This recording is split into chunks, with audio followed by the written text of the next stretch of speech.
अच्छा, उन एमसीक्यूज को भी कोशिश किया करें के साथ साथ जो है वो देख लें। आज हमारे पास जो है ये जो मियाँ शफीक वाली किताब है, उसमें से पांचवा चैप्टर होगा और वो हमारे पास है जियो स्पैटियल। ठीक है, लास्ट टाइम हमने ये समझने की कोशिश की थी कि हमारे पास ये क्या होती हैं जी, जियो स्पैटियल टेक्नोलॉजीज क्या होती हैं, कहाँ से आती हैं, क्या चीज़ें हैं। इन तमाम को जो है वो हम डिस्कस करने की कोशिश करते हैं। अच्छा, इसको जरा गौर से देखिएगा। जियो का मतलब होता है जमीन और स्पेटियल का मतलब होता है लोकेशन। एक ऐसी हमारे पास टेक्नोलॉजी जियो स्पेटियल टेक्नोलॉजी कहलाती है, जिसका काम यह है कि उसने जमीन और इसके गिर्द जो चीजें हैं उनको इनकम्पस करना है, उन पर बात करनी। अगर आप इसके टाइटल पे गौर करते हैं तो ये है हमारे पास जियो। जियो जमीन से रिलेटेड है। एक ऐसी टेक्नोलॉजी है जो हमारे पास एक ऐसा सिस्टम है जो इस्तेमाल होता है विजुअलाइज करने के लिए, देखने के लिए, मेजर करने के लिए, एनालाइज करने के लिए कि जमीन की सतह के ऊपर है क्या क्या चीजें। ठीक है, मान लीजिए कि आपको मैं ये कह रहा हूँ कि लाहौर के अंदर अभी यहाँ पे ये चीज़ हो रही है। मैपिंग कैसे करोगे, किसी जगह पे इन्वायरमेंट को मॉनिटर कैसा करना है, किसी जगह पे अर्बन प्लानिंग कैसे करनी है, डिजास्टर्स जो हैं वो उनको मैनेज कैसे करना है, ये तमाम की तमाम चीज़ें तभी मुमकिन होती हैं जब हमारे पास जियो स्पेटियल टेक्नोलॉजीज जो हैं वो हम समझते हैं, बनाते हैं, इन पे काम करते हैं। अब आपकी आसानी के लिए मैं ये भी अर्ज करता चलूँ कि जियो स्पेटियल टेक्नोलॉजी जो हैं, इसमें हमारे पास सबसे पहले आ जाता है जीपीएस, जिसे आप ग्लोबल पोजिशनिंग सिस्टम के नाम से भी जानते हैं। ग्लोबल पोजिशनिंग सिस्टम, ये क्या वजह है कि हम लोग जो हैं वो कहते हैं किसी को कि जब जनाब आपको रास्ता नहीं पता चला, कहीं पे कोई मसला हुआ, तो आप गूगल मैप जो है वो ऑन कर लीजिएगा।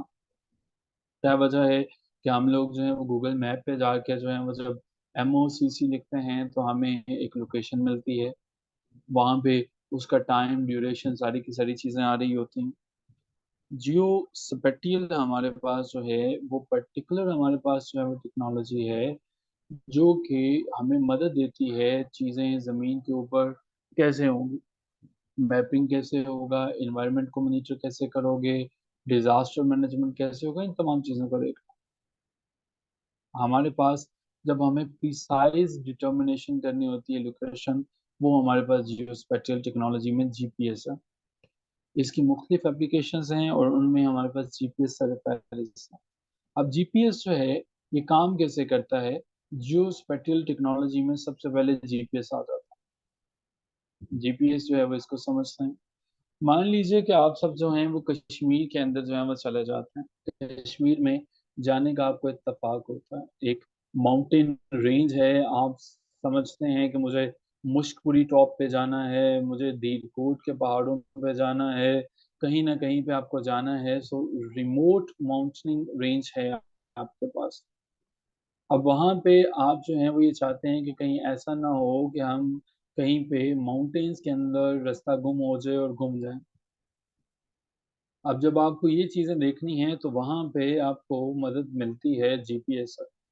ये जीपीएस है जो आपको बताता है कि जनाब आप गुम नहीं होंगे। लेकिन ये जीपीएस काम कैसे करेगा, ये सैटेलाइट बेस्ड नेविगेशन सिस्टम है, पहाड़ों के दरमियान भी हो, इंटरनेट अगर चल रहा है ये रास्ता बताएगा। जियो स्पेटियल टेक्नोलॉजी में ये पहली टेक्नोलॉजी है, ये पहला काम है। सैटेलाइट नेटवर्क, जमीन के बाहर जो है वो एक सैटेलाइट भेजी गई है। जैसे हमारे पास सितारे हैं, बहुत से इस तरह से सैटेलाइट्स भेज दी गई हैं प्लेनेट के बाहर। अब ये जो प्लेनेट के बाहर सैटेलाइट्स मौजूद हैं, ये सैटेलाइट्स जीपीएस नेटवर्क बनाती हैं उसको, ग्लोबल पोजिशनिंग सिस्टम। कंटिन्यूसली वो पूरी की पूरी जमीन पर सिग्नल्स को भेज रहे हैं, जमीन के ऊपर से डाटा 24 घंटे जो है वो कलेक्ट कर रही हैं और वापस भेज रही हैं। आप जब वहां पे हैं, आपके हाथ में मोबाइल फोन है, इस मोबाइल फोन के अंदर ये सलाहियत है कि वो सिग्नल को ले सकता है सैटेलाइट से। सैटेलाइट से लेगा या आपका जो है वो नेटवर्क प्रोवाइडर है वहां से लेगा। आपका जो भी नेटवर्क है, जोंग है, यूफोन है, वो सिग्नल जो है वो आपको दे रहा है सैटेलाइट से लेके। अब उसकी मदद से आपको पता चलेगा कि आपकी एग्जैक्ट लोकेशन क्या है। सो जीपीएस डिवाइस जो थी ग्लोबल पोजिशनिंग सिस्टम है, उसने आपको बताया।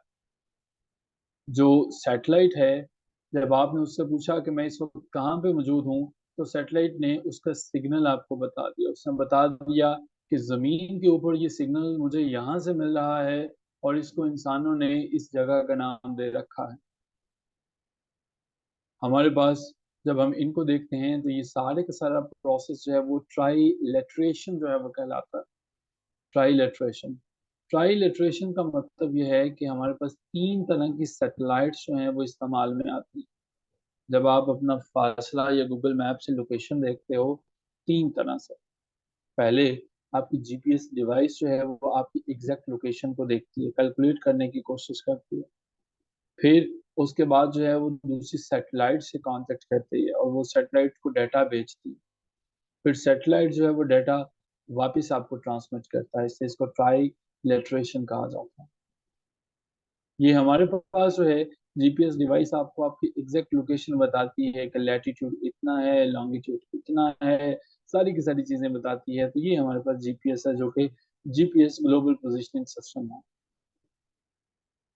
सो जियो स्पेटियल डिवाइसेस में सबसे पहले जो नंबर पे आता है वो जीपीएस टेक्नोलॉजी है। ये आपको पावर देती है कि आप जो है वो कहीं पे जा सकते हो, सर्वे कर सकते हो, और शहर के शहर जो है वो इसके ऊपर जो है वो चलते हैं गूगल मैप पे। बहुत सी कंपनियां जिनमें आज उबर है, कारीम है, फूड पांडा है, बहुत से जो है वो सब के सब इसी पे चलते हैं पूरी दुनिया के अंदर, गूगल मैप्स के ऊपर। दूसरी इसकी एप्लीकेशन का नाम जीआईएस है, यानी जियोग्राफिकल इंफॉर्मेशन सिस्टम। जीआईएस का मतलब एक ऐसा पावरफुल टूल है। जी, जीपीएस की जरूरत ही हमें यहाँ पे पड़ती है ना, तो वो पोजीशन बताता है। अगर जमीन के अलावा कहीं और पे चले जाएं तो वहां पे भी शायद वो काम कर सके, लेकिन अभी वो सिर्फ जमीन पे काम करता है। जियो, जियो से जमीन है ना, जियो स्पेटियल डिवाइसेस जो है। दूसरी एप्लीकेशन का नाम जी आई एस है, लेकिन ये क्या है, ये जी आई एस कहाँ से आया है, ये जी I S? Ji I S को बोले जियोग्राफिकल इंफॉर्मेशन सिस्टम। अगर हम गौर करते हैं, हमें पता चलता है कि कोई जियोग्राफी है जहाँ पे इंस्रा बैठे हैं, उसकी जियोग्राफी है, आमिरा बैठे हैं, उस जगह की जियोग्राफी है।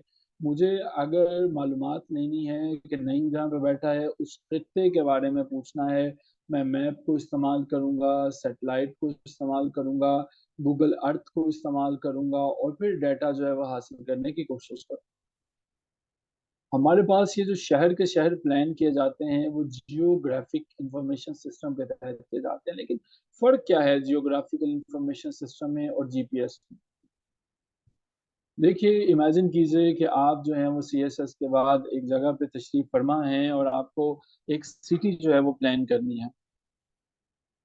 गवर्नमेंट ने ये कहा कि हमें एक नया शहर जो है वो बनाना है। अब ये चाहते हैं कि इसमें जो पार्क है वो सबके सब शहरियों को मिले। अब आप ये कैसे समझेंगे कि ये पार्क की लोकेशन मैंने उस जगह पे रखनी है कि सब के सब जो शहरी हैं ये उनके लिए एक्सेसिबल हो, सबके लिए इक्वल हो। एक तो तरीकेकार ये है कि आप फीता पकड़ें, इंचीटेप पकड़ें और एक एक जगह से मेजर करना शुरू कर दें, तो जिसमें शायद आपकी सारी जिंदगी गुजर जाए। दूसरा तरीकेकार है G I S, geographic information system.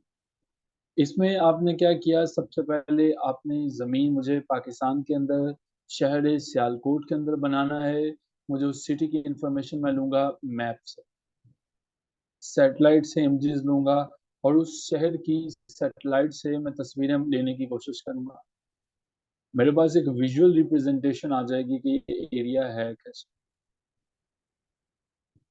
उसके बाद मैं इस डाटा को एट्रीब्यूट करने की कोशिश करूंगा, यानी कि देखने की कोशिश करूंगा कि मेरे पास शहर के इस कोने में आबादी ज़्यादा है, इस कोने में जो मुझे मैप के ऊपर आबादी कम नज़र आ रही है, प्रॉपर्टी यहाँ पे जो है वो कम है, ये शहर से दूर है। इसे मैं कहूँगा कि एट्रीब्यूट डाटा। तीसरे नंबर पे मैं उस डाटा को इंटीग्रेट करने की कोशिश करूंगा। इंटीग्रेट का मतलब ये है कि मैं ये समझने की कोशिश करूंगा तो मुझे जो पार्क बनाना है, यहाँ पे आबादी कितनी है, लोग कितनी है, और ये सारी की सारी चीजें मुझे मैप से पता चलेगा। सो आपके जो जीआईएस हैं, जो प्लानर हैं, वो जब कुछ सिटी बनता है उसके दरमियान जो जो घर बनाते हैं, जो पार्क छोड़ते हैं, वो इसी तरह से छोड़ते हैं कि हमें यहाँ पे जो है वो करना है।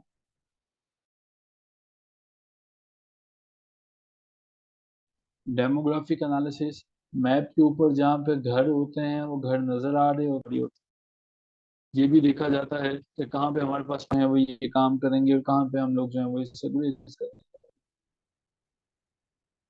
इस तमाम के तमाम प्रोसेस को हम कहते हैं जीआईएस, जिसमें ना सिर्फ विजुअलाइजेशन हो जाती है बल्कि जो है वो इसके ऊपर काम भी किया जाता है। सो जमीन के ऊपर ऐसा काम करना जो कि वसी पैमाने पे इस्तेमाल होता है, हमें हमारा काम करने के लिए, प्लानिंग्स करने के लिए, वो हमारे पास जीआईएस कहलाता है। क्या जीआईएस आपको समझ में आ चुका है? क्या ये क्लियर है? ये हमारे पास दूसरी एप्लीकेशन है इस जियो स्पेटियल डिवाइस की। तीसरी एप्लीकेशन जो है वो रिमोट सेंसिंग है। जब देखें, आप घर में भी देखते हो रिमोट सेंसिंग। रिमोट सेंसिंग का मतलब ये है कि आपने किसी डाटा को सेंसर या सैटेलाइट या एयरक्राफ्ट से जो है वो उसको हासिल किया। रिमोट सेंसिंग जो है वो इसका मतलब है कि आपको कैसे पता चलता है कि आने वाले वीक के अंदर जो है यहाँ पे बारिश होगी। आपको कैसे पता चलता है कि टेम्परेचर बढ़ेगा? कैसे पता चलता है कि यहाँ पे ये वाली फसलें जो हैं वो इनके लिए मौसम खराब हो जाएगा? ये रिमोट सेंसिंग जो है,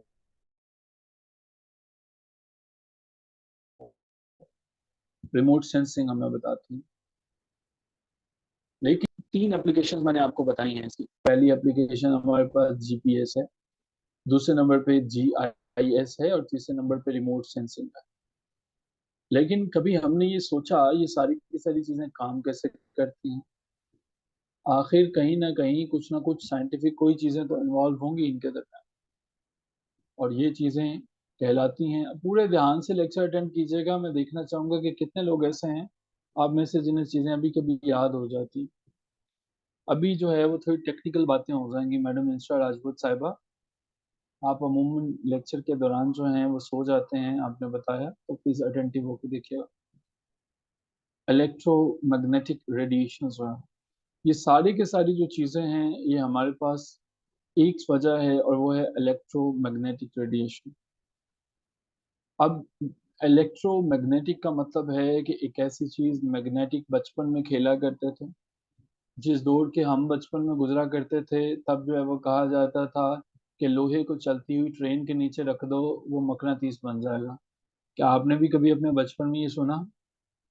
ऐसा होता है, सुना था नईम साहब आपने भी, कि उसको जो है वो आप ना मैग्नेट को आयरन को पकड़ो और उसको ना उसके नीचे रख दो, वो मैग्नेट बन जाएगा। बहरे कैप ऐसा नहीं होता। और क्यों मैडम इंस्टा, आपने कभी सुना है इसको? ऐसा नहीं होता, नॉर्मली ऐसा जो है वो नहीं होता। हम इतने पुराने नहीं हैं। हाँ, ये भी एक बहुत बड़ी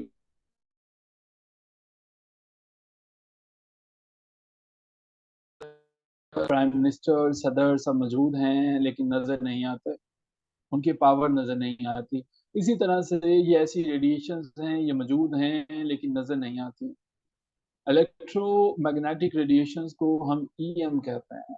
एनर्जी तवानाई की बेसिक फॉर्म है। देखो, हम जो भी चीजें जिंदगी में यूज करते हैं ना, हमारे इर्द गिर्द वेवलेंथ मौजूद होती हैं। वेवलेंथ, लाइट ऑन करते हो, रोशनी आप तक पहुंचती है। लाइट पहुंचती है इलेक्ट्रोमैग्नेटिक्स के जरिए पहुंचती है। कोई मीडियम नहीं चाहिए उसको, जो है मीडियम से मुराद यहाँ पे हवा वगैरह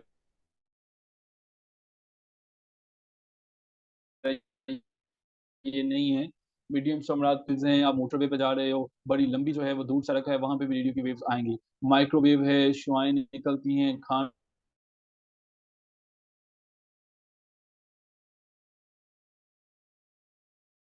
गैमा रेज सब क्या है? ये तमाम की तमाम रेज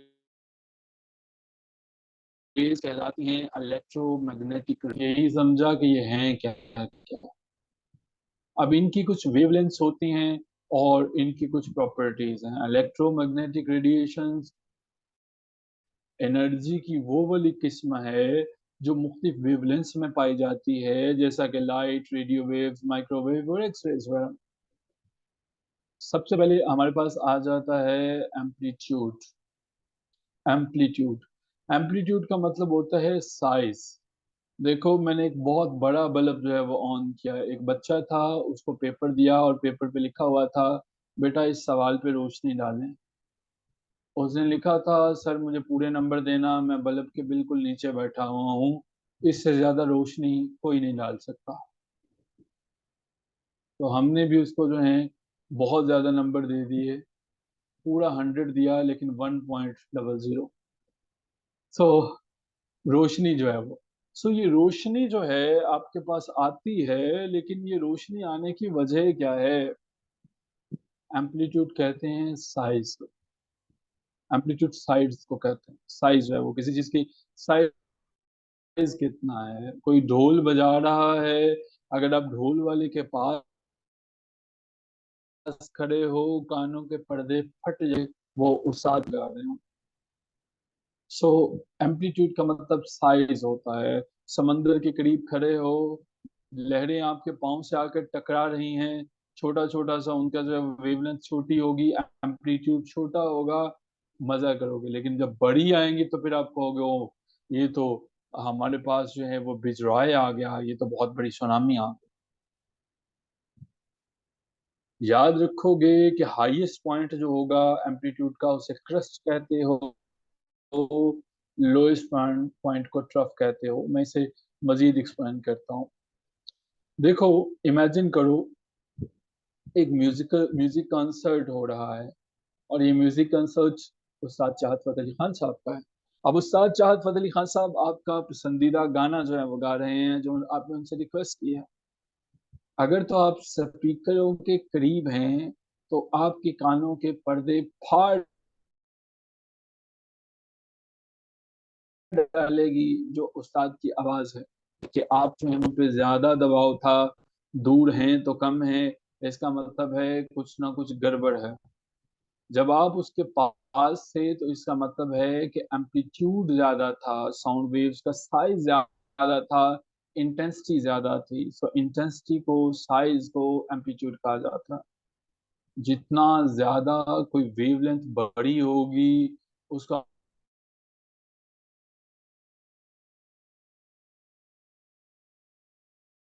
गिटार बजाने वाला आहिस्ता आवाज से बजाता है, तो उसे वो सात चार की तरह जो है तो एम्पलीट्यूड ज्यादा हो जाता है। अक्सर औकात खवातीन का आपने देखा होगा कि वो अपने आर्ग्यूमेंट्स में जब जाती हैं तो उनका एम्पलीट्यूड ज्यादा हो जाता है। वेव के अंदर दो पॉइंट्स होते हैं। एक होता है क्रस्ट।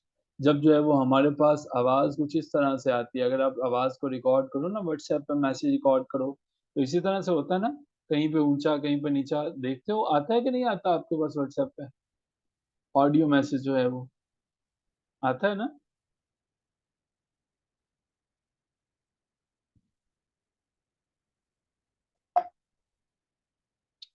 हमारे पास जब ये टॉप के ऊपर है, जहाँ पे हाई है, हम इसे क्रस्ट कहते हैं, CREST।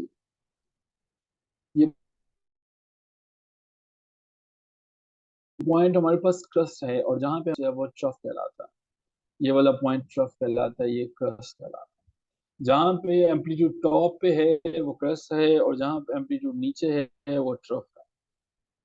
आई एम श्योर कि ये चीजें यहाँ तक क्लियर होगी, समझ में आ गया आपको? एम्पलीट्यूड समझ में आ गया। साइज को, इंटेंसिटी को, उनको हम एम्पलीट्यूड कहते हैं। अब दूसरा नंबर पे वेवलेंथ आ जाता है। ये वेवलेंथ किस चीज का नाम है? जब मैंने अर्ज किया, जब मैं आपको बताने की कोशिश कर रहा था कि व्हाट्सएप के ऊपर मैसेज में इस तरह से आता है, अब ये जो डिस्टेंस है दो एडजेसेंट क्रस्ट के दरमियान और ट्रफ के दरमियान, मान लीजिए कि मैं यहाँ पे, ये हमारे पास ये जो मैंने चीजें हाईलाइट की हैं, ये क्रस्ट होगा या ट्रफ होगा?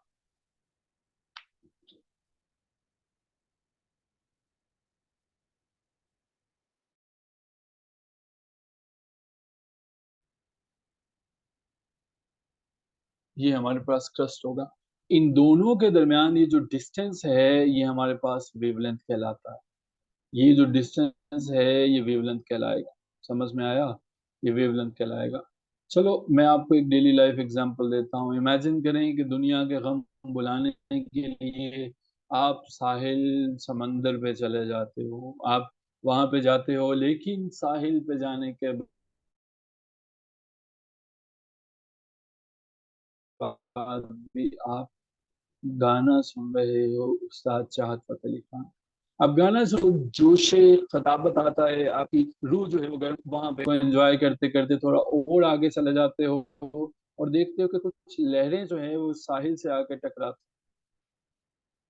अब आपको वेवलेंथ का पता चलेगा। वेवलेंथ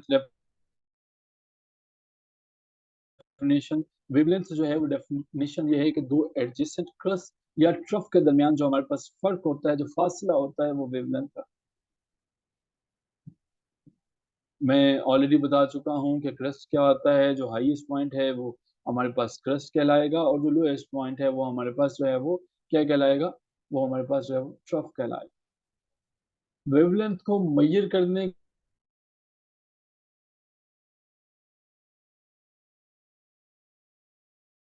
पास जो दूसरा इन दोनों के दरमियान फासला कितना है? मिसाल के तौर पे अगर मुझे वेवलेंथ मेजर करनी है, इसके यहाँ तक कितना फासला है, यहाँ से यहाँ तक कितना है, और यहाँ से यहाँ तक कितना है, इनको मेजर करूंगा तो फासला मेजर हो जाएगा।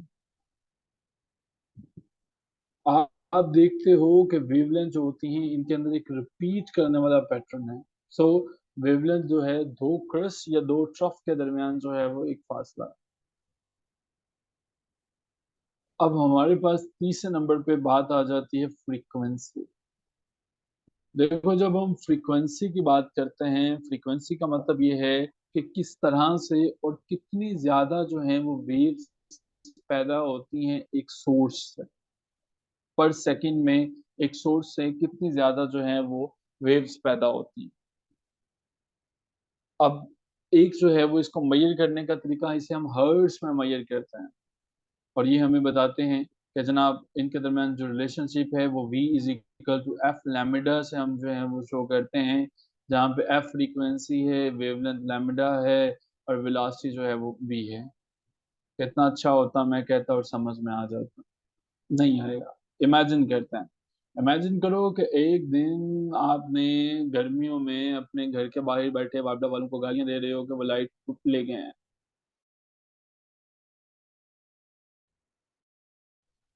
अचानक आपके बुस बुस बुस करती है। अब अब ये समझने की कोशिश करो, वो जो बजिंग साउंड आपके पास है ना, वो कान के करीब आके आपको जो है वो अपनी आवाज में नगमा सुना रही है। अब उसके साथ साथ वो बजिंग साउंड जो है वो उसके विंग्स की वजह से पैदा होती है, उसके पड़ों की वजह से पैदा होती है। उस मक्खी ने एक सेकंड के अंदर कितनी दफा अपने जो है वो पड़ों को घुमाया, पड़ों को मूव किया, उसको देखना हमारे पास फ्रीक्वेंसी होगा कि हाउ मेनी टाइम्स, कितनी दफा वो बी ने फ्लैप किया, कितनी दफा अपने पड़ों को जो है वो उसने फ्लैप किया एक सेकंड के अंदर। एक सेकंड के अंदर अगर वो जो है वो तेजी के साथ जो है वो हमें साउंड, हाई फ्रीक्वेंसी वाला साउंड जो है वो सुनाई देगा, इसका मतलब ये है कि वो जनाब तेजी के साथ अपने पड़ों को जो है वो मूव कर रही है, और हमें साउंड जो है वो सुनाई देती है। और अगर वो आहिस्ता जो है वो अपने पड़ों को मूव कर रही है, तो वो लो फ्रीक्वेंसी होगी और हमें बुज साउंड जो है वो सुनाई देती है। अब अगर आप ये गिनना चाहते हैं कि वो जो एक आवाज आपको आई वो कितनी दफा आई, तो आप उसको देखोगे कि एक सेकंड में वो पड़ों को कितनी दफा मूव करती है, रोटेट करती है, फॉर एग्जाम्पल आपने गिना कि 1 सेकंड में 10 दफा जो है वो अपने पड़ों को फ्लैप करती है, मूव करती है। इसका मतलब है कि बी के पड़ों को फ्लैप करने की फ्रीक्वेंसी 10 हर्ट्ज है। अब जरा यहाँ पे वापस आ जाओ इस डेफिनेशन के ऊपर। मैंने बताया था फ्रीक्वेंसी जो है इंडिकेट्स हाउ मेनी वेव्स, वो जो वेव्स थी कि वो उसके जो है जब वो पड़ों को घुमा रही थी तो आपके पास हवा में वेव्स पैदा हुई। How many waves are produced, कौन पैदा कर रहा है, by a source per second. यहाँ पे सोर्स कौन से वाला है, यहाँ पे सोर्स कौन से वाला है कि how many waves are produced by a source per second, तो सोर्स कौन सा है जी हमारे पास।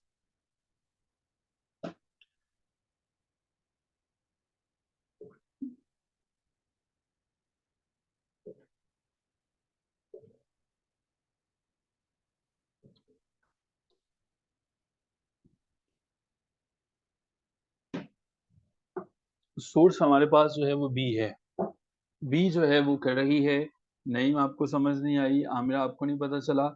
1 सेकंड में वो अपने पड़ों को कितना घुमाती है, वेव्स कितनी पैदा होंगी हवा के अंदर, वो हमारे पास जो है वो क्या होगी, उसके जो सोर्स है वो बी है। 1 सेकंड में वो कितनी वेव्स को प्रोड्यूस करती है, इसको गिनने का नाम जो है वो फ्रीक्वेंसी है। और फ्रीक्वेंसी को हर्ट्स में मेजर करता है, हर्ट्स में। फॉर्मूला वेलोसिटी, फ्रीक्वेंसी और लैम्डा। नहीं समझ में आ गया आपको? मुश्किल तो नहीं है लेक्चर?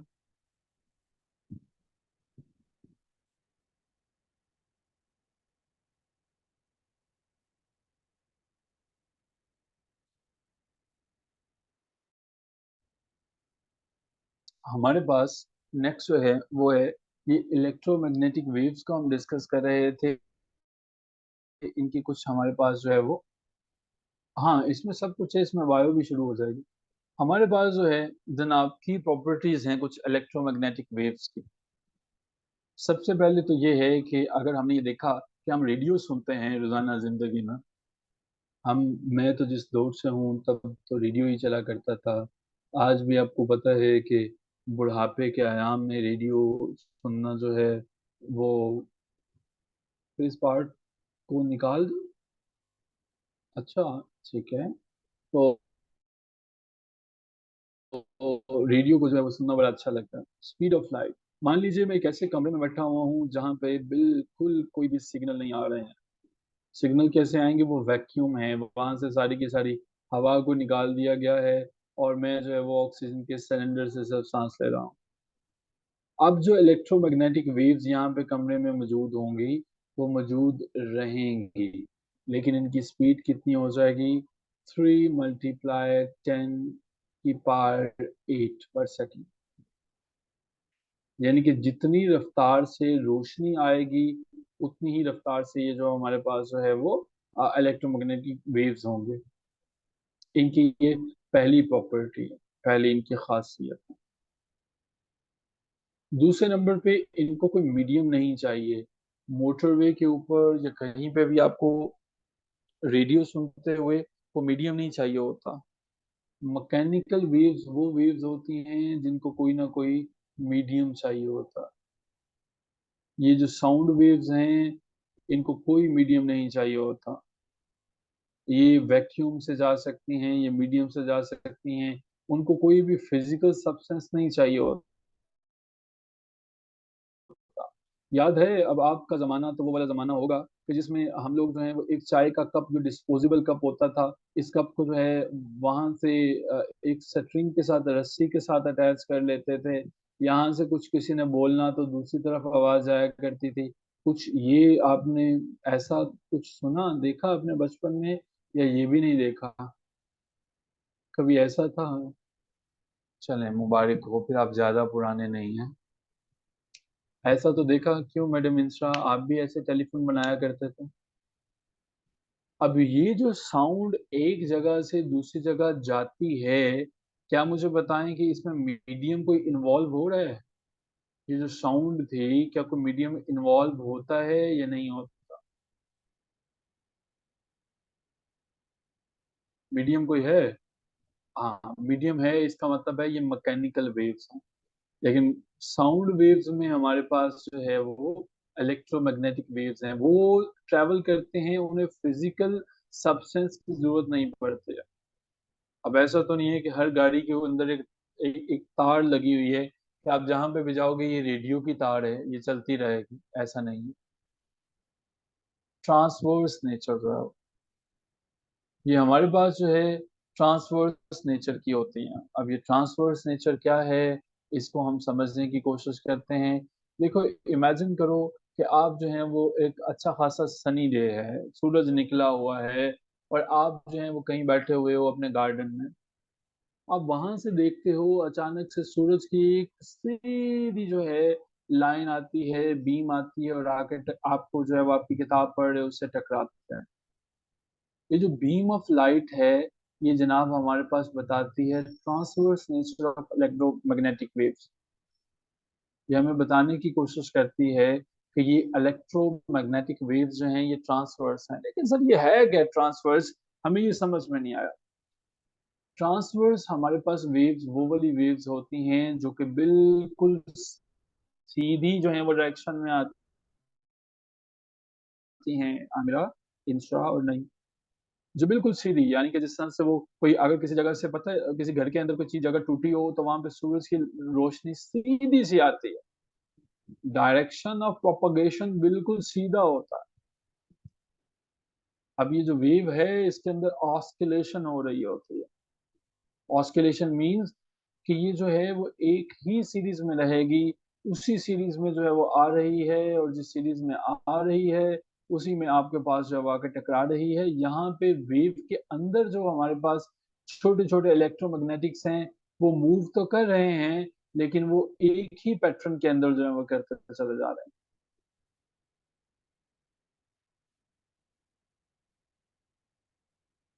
सो ये उसी डायरेक्शन में मूव करते हैं, जिस डायरेक्शन के अंदर जो है वो हमारे पास एक ही डायरेक्शन इनकी रहती है। इसको हम कहते हैं कि जनाब ये वाले जो हैं वो क्या है, ये ट्रांसवर्स नेचर है। ये हमेशा सीधी डायरेक्शन के अंदर जो है वो मूव करते हैं। इमेजिन कीजिए कि आप लोग जो हैं वो कहीं पर बैठे हुए हैं, सूरज की तरफ देखते हैं, एक लहर आती है और सीधी आपके आपसे टकराती है। ये ट्रांसवर्स होने की वजह से जो है वो टकराती है।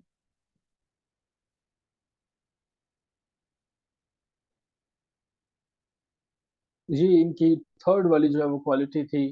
फोर्थ में हमारे पास है मोमेंटम। इलेक्ट्रोमैग्नेटिक वेव्स जो है वो इनके अंदर मोमेंटम होता है, जान होती है, मूव करते हैं। ये ट्रांसफर हो जाती हैं एक जगह से दूसरी जगह, यानी एक चलती हुई गाड़ी जो है जब जो एक जगह से दूसरी जगह जाती है तो इट मीन्स कि वो गाड़ी मोमेंटम है, ये मूव करती है, तो साथ में ये वाली वेव्स भी मूव करती हैं। इनके अंदर कोई डिफ्लेक्शन नहीं होती है। इनके अंदर मिसाल के तौर पर किसी जगह पे मैग्नेटिक्स आ जाते हैं, मिसाल के तौर पर किसी जगह पे कोई इलेक्ट्रिक फील्ड्स आ जाते हैं, तो ये नहीं मुड़ती हैं। ऐसा नहीं है कि किसी जगह पे ट्रेन है, ट्रेन के ऊपर बड़ा सा मकनातीस है, तो अब वहां पे जो है वो ये इलेक्ट्रोमैग्नेटिक वेव्स जो होती हैं, ये कहें कि अब यहाँ पे मकनातीस पड़ा है तो हम लोगों ने यहाँ पे यहाँ से इधर हो जाना है, और यहाँ पे रहने वाले लोग जो हैं वो इनको कोई सिग्नल्स नहीं मिलने, कोई कुछ नहीं मिलना, क्योंकि इलेक्ट्रोमैग्नेटिक वेव्स उधर उधर चले गई। ये ना तो डिफ्लेक्ट होती हैं, डिफ्लेक्ट होता है टकरा के वापस चले जाना, और ना ही इनके अंदर जो है वो ऊपर कोई मैग्नेटिक फील्ड असर करता है।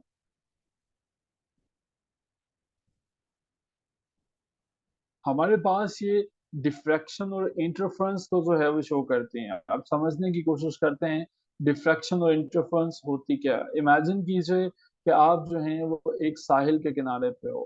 अब आपकी जिंदगी में और कोई गम नहीं है, तो आपने सोचा कि दो पत्थर उठाता हूँ और इनको उठा के जो है वो मैं इस समंदर के अंदर या जो पौंड है उसके अंदर फेंकता हूँ। वो जो पौंड था, वो जो तालाब था, जब आपने उसमें पत्थर फेंका तो पहले क्या होगा कि पहले जो लहरें हैं, वो पत्थर जहां पे जाएगा यहाँ से बाहर की तरफ निकलना शुरू हो रहा है, यहाँ से लहरें बाहर को निकलेंगी, यहाँ से हमारे पास बाहर को निकलते हैं। ये हमारे पास था डिफ्रैक्शन। इस मजहर को हम डिफ्रैक्शन कहते हैं। डिफ्रैक्शन। डिफ्रैक्शन का मतलब हमारे पास क्या हुआ? डिफ्रैक्शन का मतलब ये है कि जब कोई चीज जो है वो आपके पास आउटवर्ड मूवमेंट में चले जाती है। लफ्जी मतलब देखने की कोशिश करें। एक ऐसा काम जिसमें जो है आपने जहां पे पत्थर फेंका, वहां से वो डिफरेंट कलर्स में, वो डिफरेंट स्पेक्ट्रम्स में, वो मुख्तलिफ लहरों में बट गया। पत्थर यहाँ पे पानी के दरमियान फेंका, इसने मल्टीपल लहरें पैदा कर दी। ये सारे का सारा प्रोसेस, जहाँ पे चीज गिरी और चीजें जो हैं वो इधर उधर फैलना शुरू हो जाएं, वो डिफ्रैक्शन कहलाते हैं। डिफ्रैक्शन। अब डिफ्रैक्शन के साथ माने कि आगे चलते हैं तो वो पत्थर जो है वो किसी चीज से जाकर लहरें टकराती। ये लहरें थी, आपने जो है वो यहाँ पे उसको टकराया, अब ये बाहर निकलती हैं, लेकिन यहाँ पे एक बड़ा सा पत्थर है उससे टकराया। अब इसका मतलब ये आगे नहीं जाएंगे, वहीं पे रुक जाएंगे। ये प्रोसेस हमारे पास कहलाएगा इंटरफेरेंस।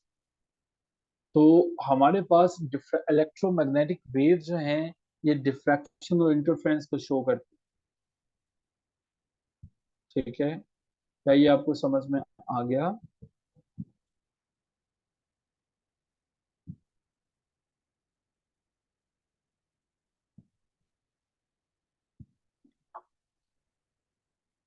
अब देखिए, इलेक्ट्रोमैग्नेटिक वेव जो होती हैं, ये मुख्तलिफ तरह से काम करती हैं।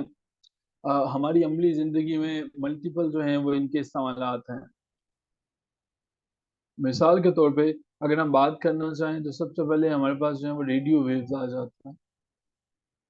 लेकिन रेडियो वेव जो है वो भी इलेक्ट्रोमैग्नेटिक है। आप ओवन के अंदर चीजें इस्तेमाल करते हो, वो भी इलेक्ट्रोमैग्नेटिक है। आप एक्सरेज इस्तेमाल करते हो, वो भी इलेक्ट्रोमैग्नेटिक है। इसका मतलब है कि हजूर वाला, इन सब के अंदर वेवलेंथ की डिफरेंस होती है। और जब मैंने वेवलेंथ बताया था, मैं दोबारा याद करवा दूं कि वेवलेंथ क्या होता है। एक क्रस्ट का दूसरे क्रस्ट से फासले को वेवलेंथ कहते हैं, या एक तरफ के दूसरे तरफ से फासले को वेवलेंथ कहते हैं। सबसे पहले हमारे पास आ जाता है रेडियो वेव्स। रेडियो वेव्स कौन सी होती हैं? ये वो वाली हैं जो इलेक्ट्रोमैग्नेटिक्स को इस्तेमाल करती हैं। अब जहाँ पे इनकी वेवलेंथ 1 मिलीमीटर तक होती है, बहुत ज्यादा होती है।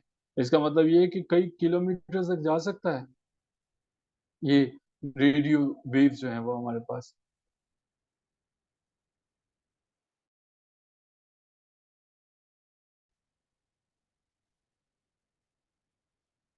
कम्युनिकेशन और ट्रांसमिशन ऑफ डाटा के लिए ये इस्तेमाल होती है। इलेक्ट्रोमैग्नेटिक्स का पहला इस्तेमाल। इमेजिन कीजिए कि एक कार जनाब चल रही है और आपने वही उस्तादों के उस्ताद जनाब चाहत फतेह अली खान का एक गाना लगा रखा है। अब आपका जो रेडियो है वो वही डेटा पिक करेगा जो कि ब्रॉडकास्टिंग टावर जो है वो उसने छोड़ा है। इस केस में ब्रॉडकास्टिंग टावर जो है वो एमिट कर रहा है इलेक्ट्रोमैग्नेटिक वेव्स, वो खास एम्पलीट्यूड, खास फ्रीक्वेंसी। अब ये हमारे पास वो एमिट कर रहा है, और इसको जो है वो पिक करने वाला कौन से वाला है? इसको पिक करने वाली जो है वो आपकी डिवाइस है। इसको पिक करने वाली आपकी डिवाइस है। हम कोई रेडियो चलाने की कोशिश करते हैं, इमेजिन करते हैं। आई हैवंट चेक कि फोन में ये चलता है या नहीं चलता।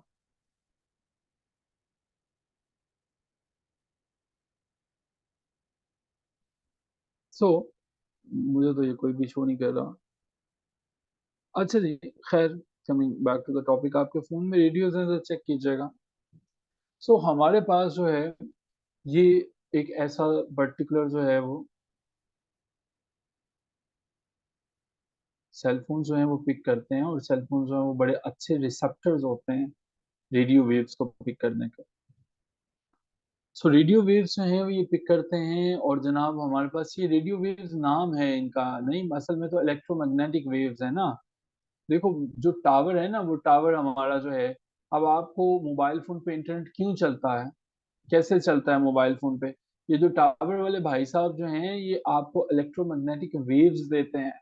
ये वेव्स मौजूद हैं इस वक्त सारे के सारी जो है वो हवाओं के अंदर ना, ये वेव्स। और इनको ये वेव्स अमिट करने का, अखराज करने का इख्तियार किसने दिया हुआ है? पाकिस्तान की टेलीकम्युनिकेशन अथॉरिटी ने। अब ये इलेक्ट्रोमैग्नेटिक वेव्स देते हैं, और उसके बाद वो वेव्स कितनी शिद्दत की होंगी। मिसाल के तौर पर नईम ने कहा कि मैंने जी 500 वाला पैकेज करवाना है। इन्होंने उसके ऊपर जो है उस वेव की फ्रीक्वेंसी सेट कर दी कि कितनी जो है वो ताकतवर वो वेव्स होंगी। अब नईम को उसी तरह से जो है वो इंटरनेट स्पीड मिल रही है टावर से जो है।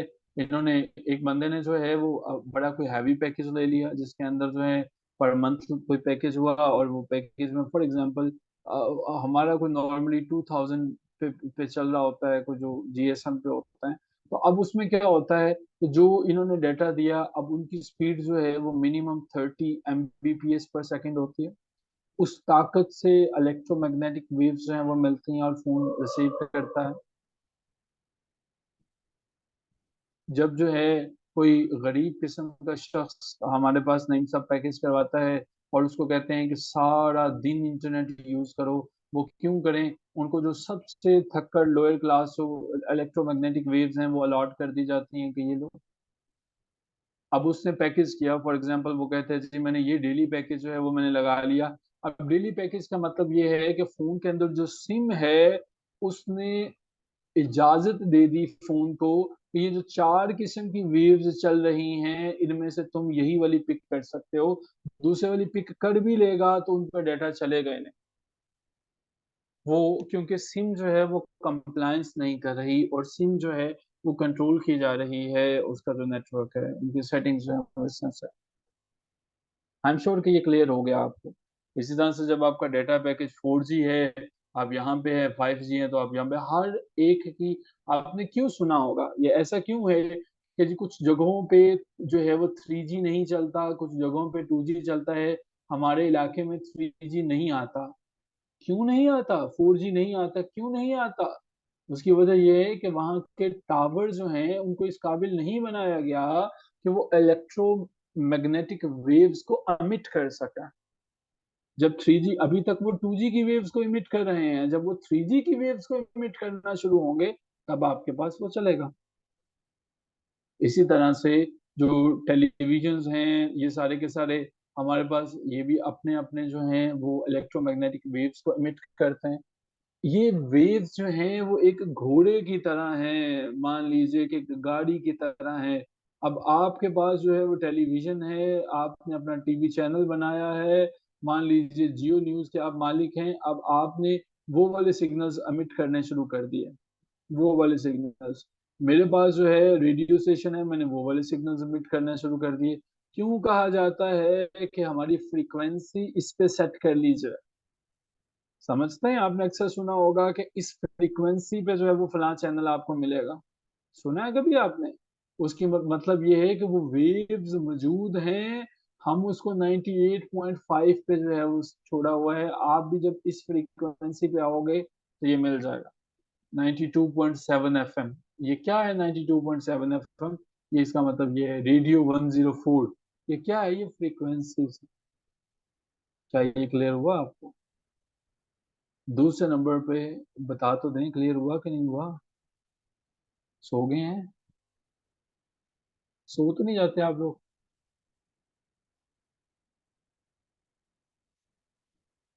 हम्म। फिर हमारे पास है माइक्रोवेव्स। खाना खवातीन गर्म करती हैं।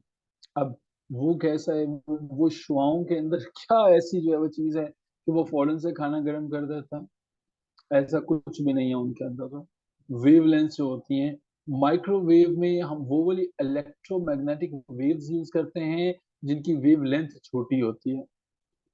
वेवलेंथ छोटी होती है। देखो जरा, ये हमारे पास है, एक ये वेवलेंथ है, और जरा एक ये इमेजिन करने की कोशिश करो। वेवलेंथ मेरे पास ए में छोटी है या बी में छोटी है? ए में छोटी है या बी में मेरे पास वेवलेंथ छोटी है? ए में हमारे पास छोटी है। अब ए में जब छोटी है तो इसका मतलब है वो टकराएंगी ज्यादा दफा।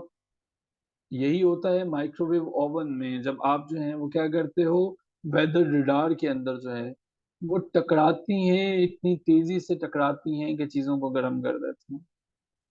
इसकी मैं मिसाल देता हूँ।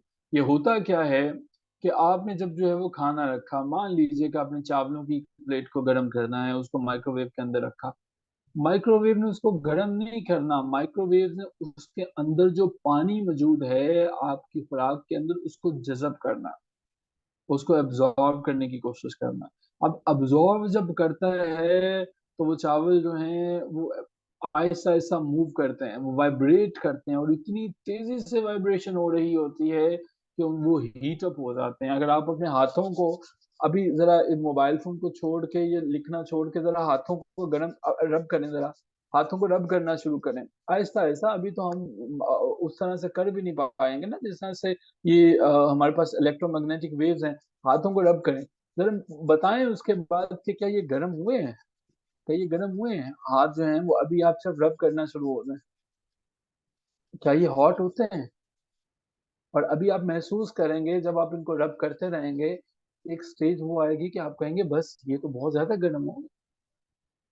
वो ये हमारे आपने वाइब्रेट किया, अपने हाथों को वाइब्रेट किया और आपके हाथ गर्म होना शुरू हो गए वाइब्रेशन से,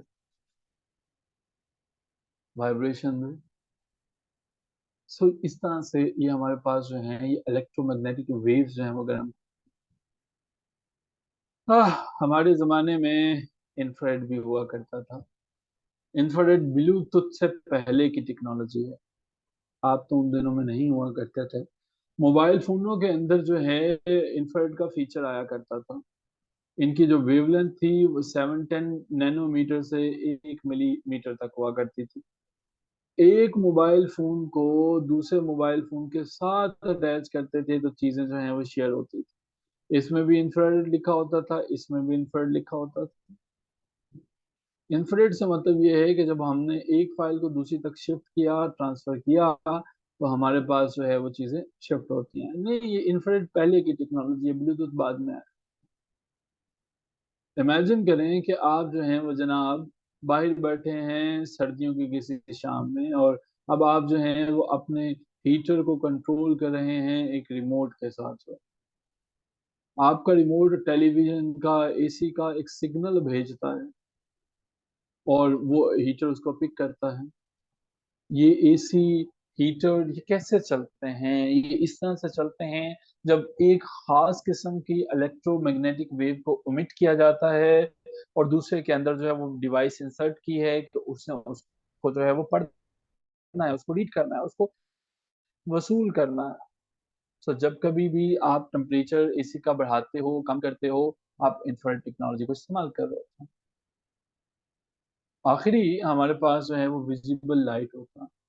विजिबल लाइट हमारे पास वेवलेंथ जो है वो विजिबल लाइट के अंदर भी मौजूद है, की नजर आती है। उसकी वजह जानते हैं क्या है? उसकी वजह ये है कि इलेक्ट्रोमैग्नेटिक वेव्स की वजह से आपको वो वेवलेंथ नजर आती है।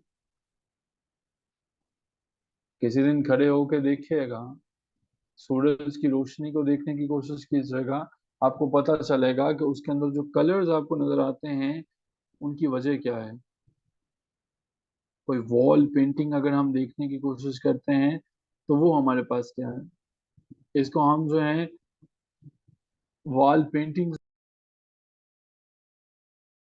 यानी म्यूरल जो होती हैं, म्यूरल वॉल पेंटिंग को देखते हैं तो मुख्तलिफ कलर्स नजर आते हैं। वो क्यों नजर आते हैं? इलेक्ट्रोमैग्नेटिक वेव्स हैं वो उनसे टकराते हैं। मैंने एक पेंटिंग बनाई, अब वो जो पेंट है वो रिफ्लेक्शन कर रहा है, उसने मुख्तलिफ कलर्स को ऑब्जॉर्व। ये येलो आपको क्यों नजर आ रहा है? क्योंकि इलेक्ट्रोमैग्नेटिक वेव्स की वजह से आपकी आंखें जो हैं इसको येलो इसलिए देख रही हैं कि इसने येलो कलर को ऑब्जॉर्व किया इस स्क्रीन के ऊपर से। सो ये हमारे पास है जी विजिबल लाइट का कॉन्सेप्ट। नेक्स्ट हमारे पास आ जाता है यूवी लाइट यानी कि ultra violet light. UV light को हम समझते हैं यूवी लाइट की जो वेवलेंथ है वो 10 से लेके 310 नैनोमीटर तक रहती है। ये वेवलेंथ याद ना भी रहे तो ठीक है, याद रहे तो बड़ा अच्छा है। यूवी लाइट जो है वो हमारे पास एस्ट्रोनॉमी में इस्तेमाल होती हैं, हमारे पास जरासीमों को मारने के लिए विटामिन डी के अंदर जो है वो इस्तेमाल होती है। इमेजिन कीजिए कि आप जो हैं वो साहिल के किनारे पे खड़े हैं और वहां पे आपने सन स्क्रीन को लगाया हुआ है कि आप अपनी स्किन को प्रोटेक्ट करना चाहते हो वीयू की अल्ट्रा वायलेट रेडिएशन से जो सूरज से निकलती है, ताकि आपकी जो स्किन को नुकसान ना हो। सो अल्ट्रा वायलेट रेडिएशन हैं क्या? एक ऐसी हमारे पास रेडिएशन जो कि 10 से 310 नैनोमीटर तक रहती है। सो ये अल्ट्रा वायलेट हैं और ये भी इलेक्ट्रोमैग्नेटिक की वजह से। Electromagnetic ultra violet A B C, जिसको ओजोन रोकती है, ओजोन रोकती है। लेकिन हम जो है वो जब इसे मसनूई तौर पर तैयार करते हैं एस्ट्रोनॉमी के अंदर जरासीमों को मारने के लिए और विटामिन डी की सिंथेसिस के लिए इस्तेमाल होता है। और लास्ट में हमारे पास आ जाता है एक्सरे। एक्सरे खुदा न खास्ता जब हम जो है वो देखते हैं कि किसी जगह पे किसी एक्सीडेंट से गुजरना पड़ जाता है तो फिर हमें इससे गुजरना पड़ता है एक्सरे से। बहुत कम इनकी वेवलेंथ होती है, बहुत कम, 0.01 से 10 नैनोमीटर तक होती है। अब ये करते क्या है, ये हमारे पास जो है वो चूंकि इनकी वेवलेंथ कम होती है, इसका मतलब है कि जिस्म को नुकसान नहीं देते हैं, आसानी से आपके जिस्म के टिश्यूज के अंदर दाखिल हो जाते हैं। और इसीलिए इनको जो है वो मेडिकल इमेजिंग के लिए और डायग्नोसिस के लिए इस्तेमाल किया जाता है। मिसाल के तौर पर किसी बंदे का जो है एक्सीडेंट होता है, हड्डी टूट जाती है, वो एक्सरे वाले के पास जाता है, एक्सरे रूम में वो क्या करता है, मशीन के साथ लगाया जाता है उसको।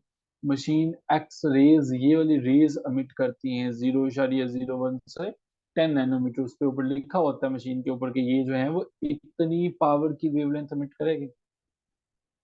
अब वो वेवलेंथ आपकी बॉडी के अंदर से गुजर जाती है, बॉडी के अंदर से गुजर जाती है।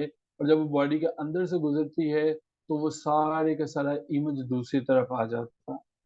बॉडी के अंदर से चूंकि वो गुजर जाती है, वो दिखा देती है कि यहाँ से मैं गुजरी हूँ तो यहाँ से ये चीज जो है वो टूटी हुई है। जब वहां से टूटी है तो इसका मतलब वहां से रोशनी गुजर गई। एक फॉर एग्जांपल ये हमारे पास जब एक टांग है समझ लेते हैं, तो अगर ये टांग जो है वो इलेक्ट्रोमैग्नेटिक वेव्स सारी की सारी गुजर जाती है और इस जगह से जो है हमारे पास वो इसको खाली छोड़ देती है, यहाँ से जो है, बल्कि यूं समझ लें कि यहाँ से वो गुजर रही है लाइट जो है वो सारी की सारी, यहाँ से जो है वो नहीं गुजरती है, छोड़ देती है या किसी तरह से डिफ्लेक्ट हो जाती है, तो इट मीन्स कि यहाँ पे कोई प्रॉब्लम है, देयर इज एन इशू। वो हड्डी को आपने एक्सरे देखा होगा, आई एम श्योर कि आपको ये पता चल गया होगा। एक्सरे जो है वो कंडीशन फिर आपको बताता है कि कंडीशन है क्या। और एंड पे हमारे पास आखिरी है जी gamma rays. Gamma rays, gamma rays सबसे कम जिनकी जो है वो शॉर्ट रेज होती है वो गैमा रेस, इवन 0.01 नैनोमीटर से भी कम। गामा रेज जो है ये सबसे ज्यादा एनर्जेटिक हैं, इनकी फ्रीक्वेंसी बड़ी हाई होती है।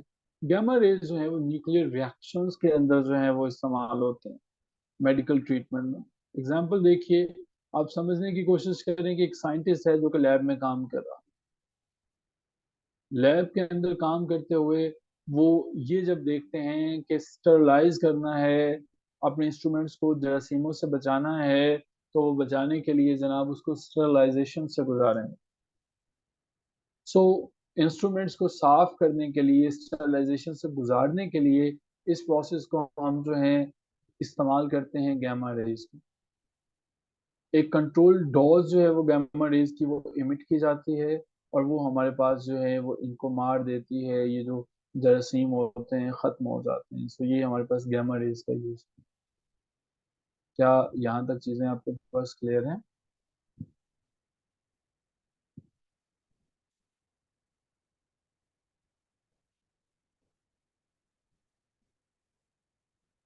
ठीक है जी। नेक्स्ट हमारा टॉपिक सैटेलाइट रहेगा। सैटेलाइट जो है वो कौन से ऑब्जेक्ट्स हैं, वो कौन से ऑर्बिट्स हैं, सैटेलाइट कैसे काम करते हैं, इनको हम अपनी कमिंग क्लास में पूछेंगे, डिस्कस करेंगे।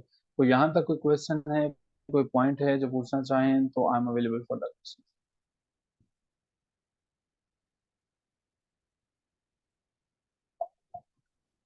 Thank you so much everyone. ख्याल रखिए अपना। मुलाकात होती है अगली क्लास में। खुदा हाफिज।